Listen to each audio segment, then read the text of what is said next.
Crew, I'm one of the co-founders.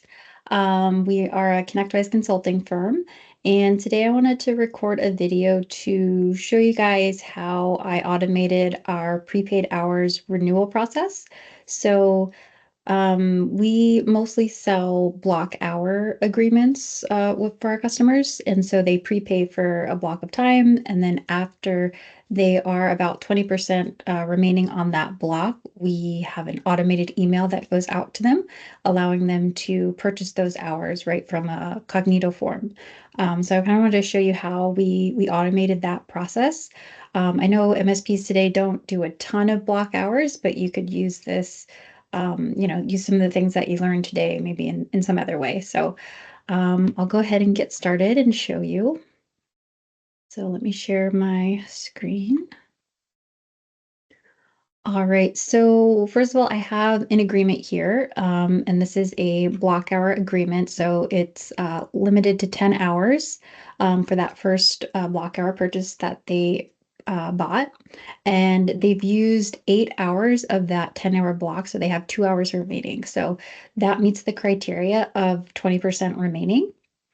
And so the way this works, I have one workflow rule that looks for agreements of, that type, so a block hour type, and the agreement's active, and there's 20% or less remaining. And then I have that creating a ticket using a ticket template.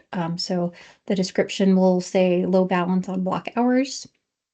And then I have a following workflow rule that looks for those tickets.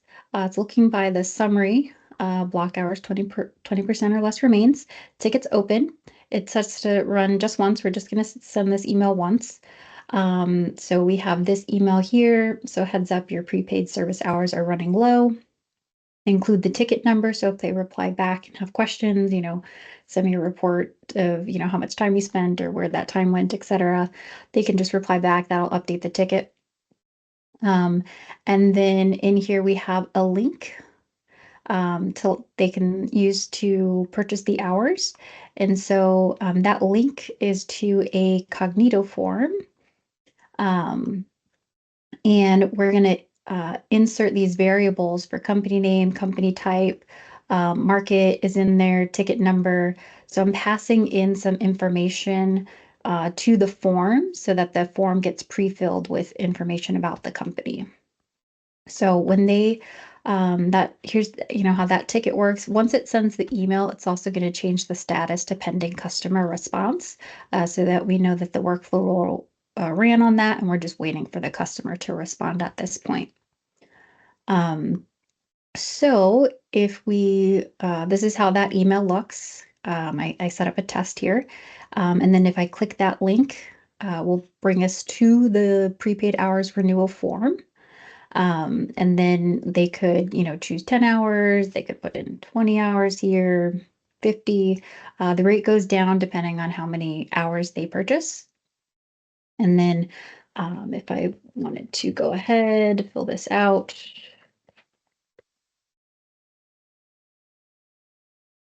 Sign it. And then I have the options of invoice me or pay now. So invoice me would just send us an email letting us know that they want to be invoiced for the hours. And then pay now actually redirects us to BenjiPays so that they could go ahead and fill in their bank information or credit card information right then and there, and pay for that. So we don't have to, try to collect payment at that point. So this has worked really well. I'll show you the Cognito Forms side of things. So right here, I have another thing is we sell US versus Canada. So I have to know if the customer pays in Canadian dollars or US dollars. So one of the things that we pass it is company type and market. So if we look at an example of this company, we use the market field because it's one of the variables I can pass into that link to pull from the company field. So we can see what that customer customer's rate is. So if they purchase 50 hours up front, we lock them in at this 150 rate. So if they just want to buy like 10 more, 20 more, they'll get it at the 150 rate instead of 200, which would be kind of hard-coded logic, in the form if we were just doing it based off of how many hours they were purchasing. And then Canada's a little more complicated. So they have GST and HST for tax. So we need to know, like, based off of where they are, which tax rate they're going to get so that I can build that into the form and make sure that we're charging them the correct tax rate. So if I were to change this to this as an example. And then I also added a custom link here. So if I wanted to, maybe I know a customer was like, hey, you know what, I want to purchase some more time. If I'm on a call with them, I can just generate this link for them and send it to them. So you can see here, this one's pulling in that rate, and then it's applying the tax as well. And then you'll see our Canadian rates up here get applied dynamically from that information that it's pulling from the company. Um, and then company type as well. So another thing that we do is we will give clients a 10% discount if they're a monthly support customer or if they're on our quarterly proactive audit plan. So in order to figure that out, we have a company type. So if I add company type quarterly proactive audit, and then I generate that link again. Now we'll see they have a discounted price. So it applies that 10% off. And then they would get charged that rate instead of the 250. So quite a bit of logic built into here. Cognito Forms also like integrates with like PayPal, Stripe. So when we implemented Benji Pays, we made that switch to just redirect them to a payment link. So it all works really well, really seamlessly. Most of the time clients will just, use that link and purchase time. Sometimes if we need to follow up with them, because we haven't heard back from them, then we can, within this ticket, we can also generate a link right here. So if we want to send a follow-up email, we can just generate that link, copy it, and then send that out through an email. And you could use your standard notes, which is what I've done here. So just send a follow-up email, put in some information, agreement hours remaining. A little trick here is if you have the agreement recap tab or pod right here, you can see the available hours. You can click right there and just get an exact number. It's always going to round it, so it might say 2, but it might be actually 1.5. So I always click in to double check what the exact amount is.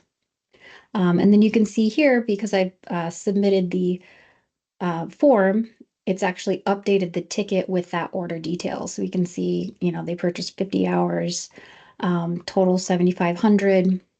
And then what we'll do from there, like once we see the order, is we'll create an opportunity, right? And just attach it directly to this ticket.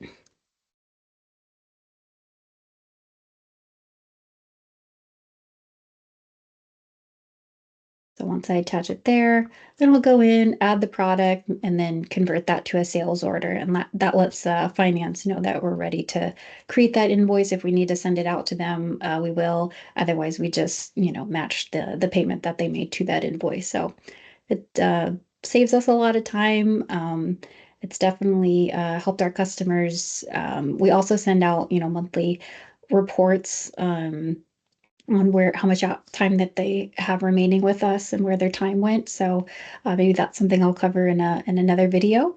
But that's what I wanted to show you today, guys. Hopefully you learned something new. And if you need any help setting something like this up, or if you have ideas to use for something similar, feel free to reach out to us, info@pivotalcrew.com. All right, thanks, guys.